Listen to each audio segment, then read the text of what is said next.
Hijos míos, amados en Cristo Jesús, en nuestros encuentros anteriores hemos hablado de las señales de los tiempos, de las batallas espirituales que se libran en las altas esferas del poder y de la necesidad de una oración profunda y reparadora por nuestra herida iglesia. Hoy quiero llevarlos a un lugar de la historia sagrada reciente que ha permanecido en una penumbra inmerecida. Un lugar que guarda un mensaje tan crucial que bien podría ser la clave para entender la hora que vivimos. Todos ustedes, hijos fieles, han escuchado hablar de Fátima. El nombre resuena en el corazón de la iglesia como un trueno de advertencia y una promesa de esperanza.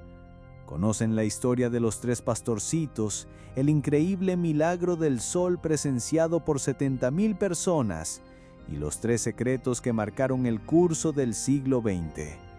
Fátima fue, sin duda, el gran faro profético que el cielo encendió para advertir al mundo sobre las catástrofes que se avecinaban.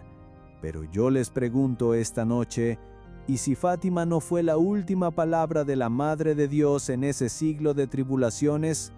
Si esa advertencia, tan clara y tan fuerte, tuvo una continuación, un eco aún más detallado y escalofriante en un lugar inesperado del mundo, ¿qué pasaría si les dijera que Fátima tiene una hermana olvidada, una hermana más joven, más silenciosa, pero cuyo mensaje, a la luz de los acontecimientos actuales, resuena con una urgencia que ya no podemos ignorar? Para encontrarla, debemos viajar lejos de los campos de Portugal, al otro lado del mundo, a una nación de antiguas tradiciones y de una historia cristiana marcada por el martirio, Japón. En la remota diócesis de Akita, en un humilde convento de las Siervas de la Eucaristía, el cielo decidió volver a hablar en el año 1973. No escogió un gran centro de peregrinación ni una ciudad importante. Escogió, como siempre lo hace, la pequeñez y la humildad. La elegida no fue una teóloga ni una princesa, sino una monja sencilla y humilde, Sor Agnes Katsuko Sasagawa, una mujer que además sufría de una sordera casi total. ¿No es esta la firma inconfundible de Dios? Para entregar su mensaje más importante, elige a alguien que no puede oír las voces del mundo, para que así pueda escuchar sin interferencias la voz del cielo. Y el mensaje, hijos míos, no comenzó con palabras, sino con lágrimas, lágrimas de sangre. La estatua de madera de la Virgen María que se veneraba en la capilla del convento, una imagen tallada en el mismo árbol de Katsura del que habla la profecía del ermitaño de Alaska, comenzó a llorar, no una vez ni dos, ante cientos de testigos, incluidos cristianos y no cristianos, científicos y periodistas. La estatua lloró lágrimas humanas en 101 ocasiones diferentes a lo largo de varios años. Este milagro, tan asombroso como el milagro del sol en Fátima, fue investigado exhaustivamente por la ciencia. Los científicos de la Universidad de Akita analizaron las lágrimas y confirmaron, perplejos, que eran indistinguibles de lágrimas humanas. El obispo local, Monseñor John Shohiro Ito, después de una década de prudente investigación, declaró oficialmente que los eventos de Akita eran de origen sobrenatural y dignos de ser creídos por todos los fieles. ¿Por qué les cuento esto con tanto detalle? Porque deben entender que no estamos hablando de una leyenda piadosa, sino de un hecho documentado, de una intervención celestial tan real y verificable como la de Fátima. Pero detengámonos un instante en esas lágrimas. ¿Por qué llora una madre? Una madre llora por el dolor y el peligro que acecha a sus hijos. Las lágrimas de la estatua de Akita son un eco de las lágrimas que la propia Virgen derramó en La Salette y en Siracusa. Son la continuación del rostro entristecido que mostró a los pastorcitos en Fátima. Si la Madre de Dios lloró 101 veces, Si el cielo consideró necesario manifestar su dolor de una manera tan persistente y milagrosa, ¿cuán grande y terrible debe ser la advertencia que esas lágrimas intentaban comunicarnos? ¿Qué futuro vio Nuestra Señora que la hizo llorar sangre sobre la tierra de los mártires?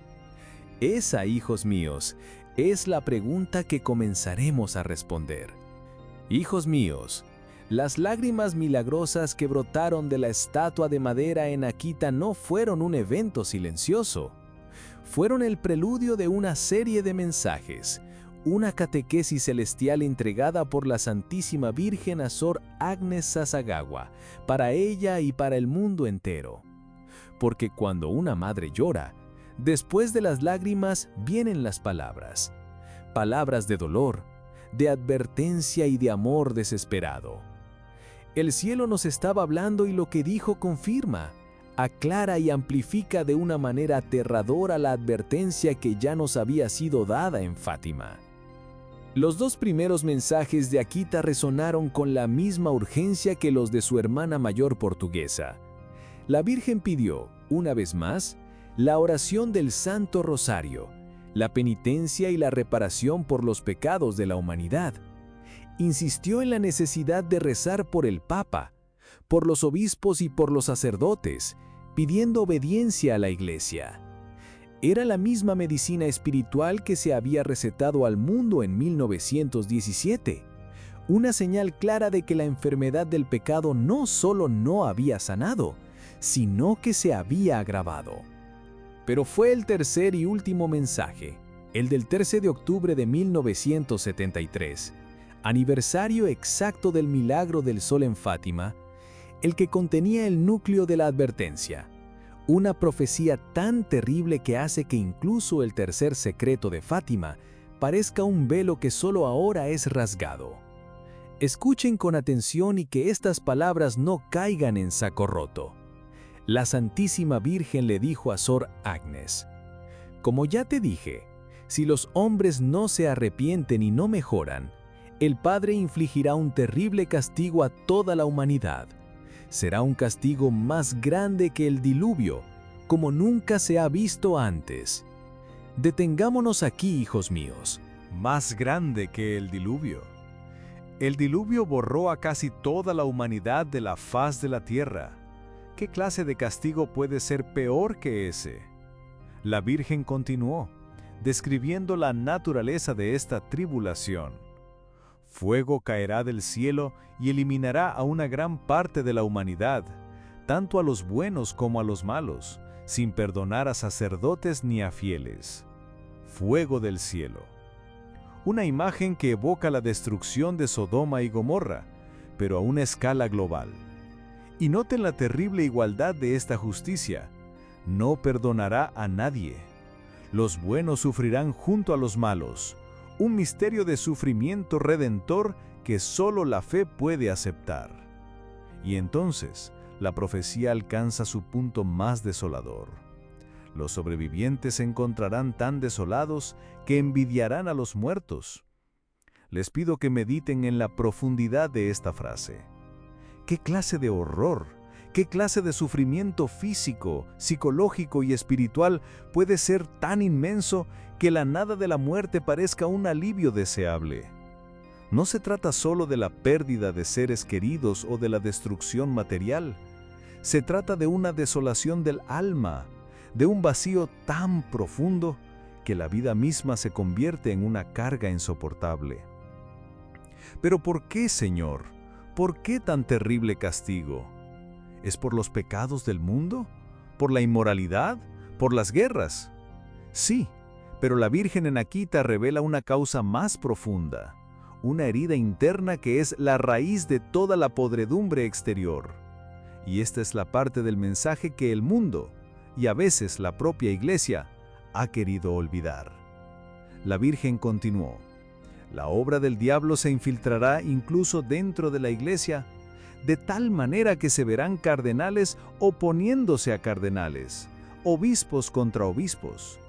Hijos míos, aquí está el corazón del mensaje de Akita. Aquí está la clave que descifra el tercer secreto de Fátima. Si en Fátima se nos mostró la visión de un obispo vestido de blanco asesinado al pie de una cruz, en Akita, la propia Madre de Dios nos explica la causa de ese martirio. El mayor sufrimiento del Papa, la mayor amenaza para la Iglesia, no viene de los enemigos externos, de los gobiernos comunistas o de las ideologías seculares. Viene de dentro. Es una guerra civil espiritual, una apostasía que nace en las más altas esferas de la Iglesia, cardenales contra cardenales, obispos contra obispos. No es una simple diferencia de opinión teológica, es una batalla campal por el alma del catolicismo. Es la revelación de que el humo de Satanás, del que habló el Papa San Pablo VI, no solo ha entrado en la Iglesia, sino que ha llegado a sus pasillos más sagrados, sembrando la confusión, la duda y la división. Esta es la verdad incómoda, la profecía que muchos han querido silenciar. El mensaje de Akita nos dice que la gran crisis de fe que vemos hoy en el mundo es un reflejo de la crisis de fe que existe dentro de la propia Iglesia, entre sus pastores. Y es por esta traición interna que el cielo lloró 101 veces. Hijos míos, el error más grande que podríamos cometer es escuchar estas profecías, tanto la de Fátima como la de su hermana olvidada, Akita, y pensar que se refieren a un futuro lejano y abstracto. La tentación es archivar estas advertencias en un rincón de nuestra mente etiquetado como misterios apocalípticos, mientras continuamos con nuestras vidas como si nada. Pero el cielo no habla para satisfacer nuestra curiosidad sobre el futuro, habla para despertarnos en el presente. Y yo les digo con una certeza que me quema el alma, el futuro del que habló la Virgen en Akita ya no es futuro, es nuestro presente. Las profecías no están por cumplirse, se están cumpliendo ante nuestros ojos, ahora mismo, mientras el mundo mira hacia otro lado. Abran los ojos del Espíritu y miren conmigo. La Virgen advirtió sobre un fuego que caerá del cielo. Durante décadas, la humanidad interpretó esto únicamente como la amenaza de una guerra nuclear, el holocausto atómico. Y ciertamente esa amenaza no ha desaparecido. De hecho, con las nuevas armas hipersónicas que viajan como relámpagos, la capacidad del hombre para aniquilarse a sí mismo es mayor que nunca. Vemos cómo el fuego de la guerra devora la tierra de Ucrania, cómo en Oriente Medio y en África la violencia no cesa. Este es sin duda un cumplimiento literal de la profecía. Pero hay otro fuego, más sutil y quizás más universal. Miren los incendios forestales que cada año se vuelven más grandes, más feroces, incontrolables. Canadá, Grecia, la Amazonía, California, el mundo arde. La ciencia nos habla del cambio climático y no negamos las causas naturales, pero la fe nos obliga a ver más profundo. ¿No será que la tierra misma, abusada y profanada por el pecado del hombre, responde con fiebre y fuego? ¿No será que la frialdad espiritual de nuestros corazones se manifiesta en el calor anómalo que calcina nuestros bosques? Es el fuego de la consecuencia, un juicio que no espera al final de los tiempos, sino que se manifiesta ya en la rebelión de la propia creación contra una humanidad que ha olvidado a su Creador. Y ahora, contemplemos la parte más dolorosa, la más escandalosa de la profecía. Cardenales oponiéndose a cardenales, obispos contra obispos. No necesito darles nombres, hijos míos. Solo necesitan leer las noticias, incluso las católicas, para ver esta guerra civil espiritual en plena acción. El humo de Satanás que San Pablo VI denunció haber entrado en la Iglesia se ha convertido en un incendio que amenaza con devorar la misma casa de Dios. Vemos a príncipes de la Iglesia que, seducidos por el espíritu del mundo, proponen cambiar la doctrina inmutable sobre el matrimonio y la moral. Lo llaman acompañamiento, misericordia, apertura, pero en realidad es una traición a Cristo y a su Evangelio. Vemos cómo caminos sinodales enteros, como en Alemania, se encaminan hacia una ruptura de facto con Roma, creando una nueva iglesia nacional a imagen y semejanza del hombre moderno, una iglesia sin cruz y sin pecado. Y en el otro extremo, vemos a hermanos que en su celo por la tradición caen en la trampa de la amargura y el juicio, mirando al Santo Padre con sospecha y desobediencia, rompiendo la unidad por la que Cristo rezó. La confusión es máxima, los fieles ya no saben a quién escuchar. Un obispo dice una cosa en su diócesis y el obispo de la diócesis vecina dice exactamente lo contrario. Es la profecía de Akita cumplida no como una metáfora, sino como el pan amargo de cada día en la vida de la iglesia. Es el preludio del gran cisma que purificará al rebaño, separando el trigo de la cizaña. Y junto con el fuego y la división, la Virgen habló de un castigo terrible. ¿Acaso no lo estamos viviendo ya? Miren a su alrededor. Una pandemia global que detuvo al mundo, sembró la muerte y nos acostumbró a un nivel de control gubernamental sin precedentes. Una crisis económica que no cesa, con una inflación que devora los ahorros de las familias humildes, cadenas de suministro que se rompen, dejando los estantes vacíos y una violencia inexplicable que estalla en nuestras ciudades, en nuestras escuelas. Terremotos, inundaciones, sequías, parece que la naturaleza misma está convulsionando. La acumulación de estas crisis, una tras otra, sin respiro, no es una coincidencia, es el inicio de los dolores de parto de los que habla el Evangelio.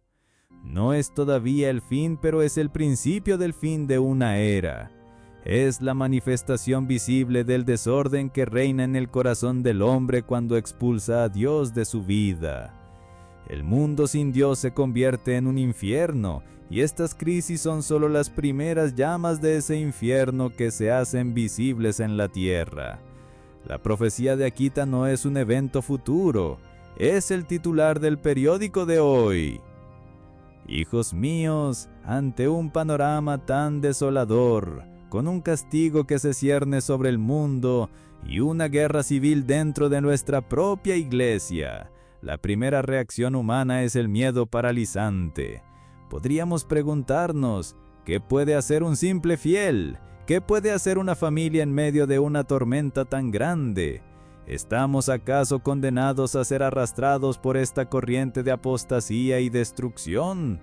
Y la respuesta del cielo, siempre misericordiosa, es un rotundo no.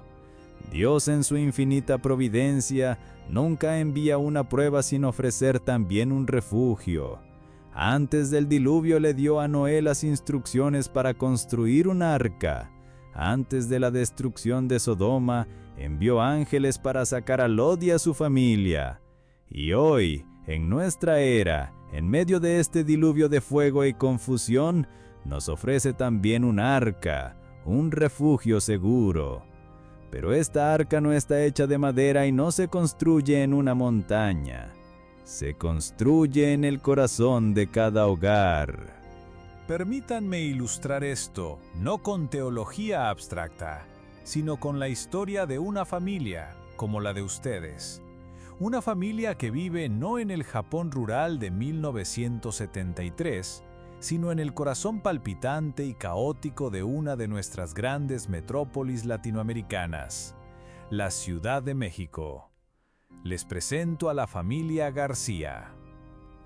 Roberto, el padre, un buen hombre, trabajador incansable, pero cuyo corazón se ha enfriado por las preocupaciones del mundo.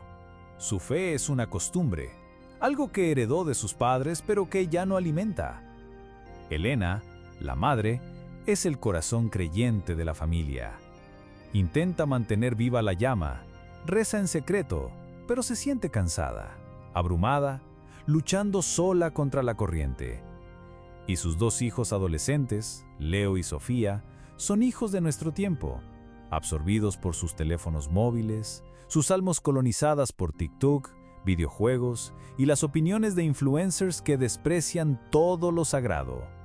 Para ellos, la fe de su madre es algo vergonzoso, una reliquia del pasado.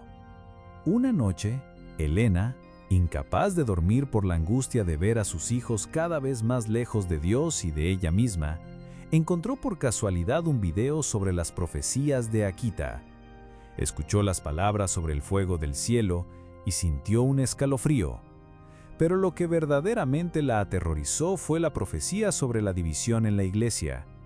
Comprendió en ese instante que si los pastores están en guerra, si los cardenales se oponen a los cardenales, entonces sus hijos no tendrían ninguna guía, ninguna brújula moral en el caos que se avecinaba. Se dio cuenta de que su hogar, aunque materialmente seguro, era espiritualmente vulnerable. Una casa sin muros expuesta a todos los vientos de las falsas doctrinas. Sintió un llamado urgente, una responsabilidad que no podía delegar. A la mañana siguiente, con el corazón temblando pero decidido, le habló a su esposo. «Roberto», le dijo, «necesitamos construir un refugio espiritual para nuestra familia. Necesitamos consagrar nuestro hogar». Roberto, cansado después de una larga semana de trabajo, la miró con escepticismo. «Un refugio, Elena. No exageres. Son solo historias de monjas en Japón. Dios está en todas partes. No necesitamos estos fanatismos». Elena sintió una punzada de dolor, pero no se rindió. Precisamente porque Dios está en todas partes, debemos invitarlo a reinar aquí, en nuestra casa, antes de que otros espíritus ocupen su lugar, respondió ella con una calma que no sabía de dónde le venía. Ante la indiferencia de su esposo, Elena decidió empezar sola. Al día siguiente, fue a una pequeña tienda de artículos religiosos y compró una imagen sencilla del Sagrado Corazón de Jesús. La llevó a su párroco para que la bendijera y esa misma tarde la colocó en la pared principal del salón. Fue un acto pequeño, silencioso, pero fue una declaración de guerra. Declaró que en esa casa el Rey era Cristo. Esa noche, después de que todos se durmieran, se arrodilló sola en el salón, ante la imagen, y con sus propias palabras consagró a su familia al Inmaculado Corazón de María, pidiéndole a la Virgen que tomara posesión de su hogar y de los corazones de su esposo y de sus hijos. Luego, tomó un viejo rosario olvidado en un cajón y comenzó a rezar. No hubo milagros instantáneos, hijos míos. El cielo trabaja con la paciencia del agricultor, pero las semillas de la gracia comenzaron a germinar. Unos días después, su hija Sofía, al verla rezar, se sentó a su lado en silencio, sin decir nada. A la semana siguiente, le preguntó cómo se rezaba el rosario. Su hijo Leo, aunque seguía encerrado en su mundo digital, pareció estar menos agresivo, más tranquilo. Roberto, su esposo, llegaba a casa y veía la imagen del Sagrado Corazón en la pared. Al principio la ignoraba. Luego la miraba de reojo. Una noche, Elena lo encontró de pie en la oscuridad, simplemente observando la imagen. No dijo nada, pero ella supo que algo en su corazón se estaba moviendo. La atmósfera de la casa comenzó a cambiar. Había menos gritos, menos tensión.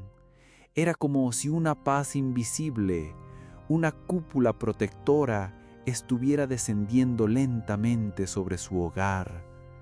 La construcción del arca había comenzado, y todo empezó con el sí valiente y solitario de una madre que decidió no rendirse. Hijos míos, hemos contemplado la oscuridad, Hemos visto cómo la profecía de Akita se manifiesta en nuestro mundo a través del fuego, la división en la iglesia y las catástrofes que nos azotan. Hemos visto cómo una familia común, la familia García, se encontraba al borde del abismo espiritual, con sus hijos a la deriva en un mar de secularismo. Ante esta realidad, la pregunta fundamental no es ¿qué va a pasar?, sino ¿qué vamos a hacer? El cielo nunca nos da una advertencia sin ofrecernos también un camino de salvación. Y el camino que la Santísima Virgen nos señaló en Fátima y nos recordó con lágrimas en Akita, no es un plan político ni una estrategia mundial.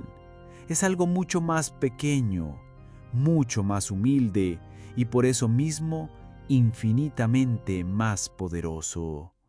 Es el arca que cada uno de ustedes puede y debe construir, el refugio espiritual de su propio hogar.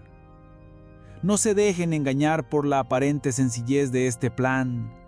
El enemigo quiere que crean que las soluciones deben ser tan grandes y complejas como los problemas, pero Dios siempre obra a través de lo pequeño, de lo humilde, del grano de mostaza. Y hoy les detallo los 3 pilares, las 3 vigas maestras con las que construirán este arca familiar para resistir el diluvio de fuego que se avecina. El primer pilar es la consagración al Inmaculado Corazón de María. ¿Qué significa esto, hijos míos? Es mucho más que recitar una oración. Es un acto jurídico espiritual. Es un tratado que firman como familia con la Reina del Cielo. Es decirle, Madre Santísima, te entregamos las llaves de nuestra casa. Te entregamos los corazones de nuestros hijos. Te entregamos nuestras finanzas, nuestra salud, nuestro pasado, nuestro futuro. A partir de hoy, tú eres la reina y señora de este hogar. Te pedimos que lo cubras con tu manto, que lo selles con tu protección y que no permitas que el enemigo cruce su umbral. Al hacer esto, su hogar deja de ser simplemente una propiedad en el mundo y se convierte en un territorio mariano, un pequeño feudo de la Reina del Cielo en medio de un mundo en rebelión. Y les aseguro que el demonio, que tanto odia y teme a Nuestra Señora, duda 1000 veces antes de intentar atacar una propiedad que ha sido sellada por ella. El segundo pilar es la entronización del Sagrado Corazón de Jesús. Si la consagración a María pone un manto de protección sobre su hogar, la entronización de su divino Hijo establece quién es el Rey dentro de esa fortaleza. En un mundo que ha destronado a Cristo de sus parlamentos, de sus escuelas y de sus plazas públicas, la familia cristiana debe hacer un acto de resistencia y proclamarlo Rey de su propio hogar. No es simplemente colgar un cuadro bonito, es un acto solemne. Consigan una imagen bendecida del Sagrado Corazón, reúnan a toda la familia y en un acto de oración declaren públicamente que Jesucristo es el centro, la cabeza y el Señor de su casa y de todos los que en ella habitan. Coloquen la imagen en el lugar más honorable de su casa, en la sala de estar, donde todos puedan verla. Ese acto convierte su salón en una sala del trono, un recordatorio constante para su familia y para cualquier visitante, visible e invisible, de quién es la máxima autoridad en ese hogar. Y donde Cristo reina, las tinieblas no pueden prevalecer. Y el tercer pilar, el que une y da vida a los otros 2, es la práctica diaria del Santo Rosario en familia. Sé lo que muchos de ustedes piensan.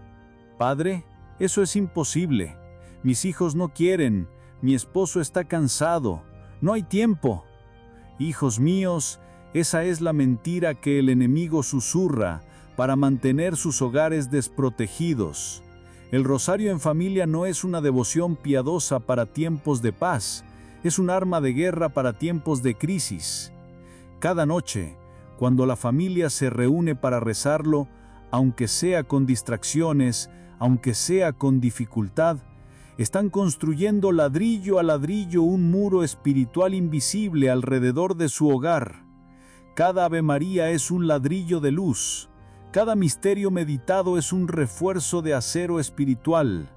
Al rezar juntos, apagan los televisores, silencian los teléfonos móviles y crean un espacio sagrado de 30 minutos donde el ruido del mundo no puede entrar. Es en ese momento donde los hijos aprenden la fe, no de un libro, sino de los labios de sus padres. Es en ese momento donde los esposos se unen en un propósito más alto. El rosario en familia es el mortero que une las piedras de su arca. Volvamos por un instante a la familia García en la Ciudad de México. Elena, como recordarán, comenzó sola, rezando en la oscuridad, pero su fidelidad solitaria fue la primera piedra. Su hija Sofía se unió. Luego su hijo Leo comenzó a mostrar menos hostilidad. El corazón de su esposo, Roberto, se ablandaba lentamente. La consagración y la entronización transformaron el ambiente de su casa. Y una noche ocurrió el milagro que Elena tanto había pedido. Roberto, al volver del trabajo, en lugar de encender la televisión, se sentó en el sofá, tomó el rosario y dijo: «Bueno, ¿vamos a rezar o no?». Esa noche, por primera vez en 20 años, la familia García rezó unida. Y la paz que sintieron, hijos míos, era una paz que ninguna terapia, ninguna riqueza, ninguna distracción del mundo podría jamás ofrecer. Su hogar se había convertido en un arca, y aunque fuera en la gran ciudad, el caos moral y social continuaba su avance, ellos, dentro de su refugio, estaban a salvo, anclados en la fe. Esta historia, hijos míos, es la hoja de ruta para cada uno de ustedes. El cielo nos ha dado la advertencia en Akita, pero también nos ha dado el plan de construcción para el arca. No esperen a que el fuego comience a caer. Comiencen a construir hoy.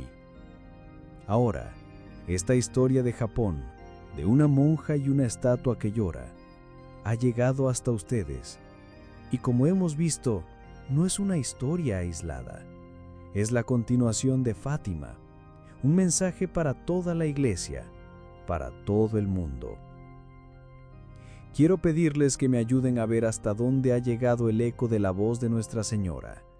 Por favor, dejen un comentario abajo y compartan cuál de los 3 pilares de este refugio espiritual, la consagración a María, la entronización del Sagrado Corazón o el rosario en familia, sienten que es más urgente para su hogar en este momento. Y para que todos veamos la universalidad de este llamado, muéstrenos cómo un mensaje, dado en un pequeño pueblo de Portugal y repetido en un remoto convento de Japón, resuena hoy en los corazones de todo el mundo. Escriban desde qué ciudad o país nos escuchan. Si aún no lo han hecho, suscríbanse a este canal para seguir descubriendo los tesoros ocultos y las advertencias urgentes de nuestra fe. Y compartan este video. Quizás la historia de la familia García sea exactamente lo que otra familia necesita escuchar para comenzar a construir su propia arca.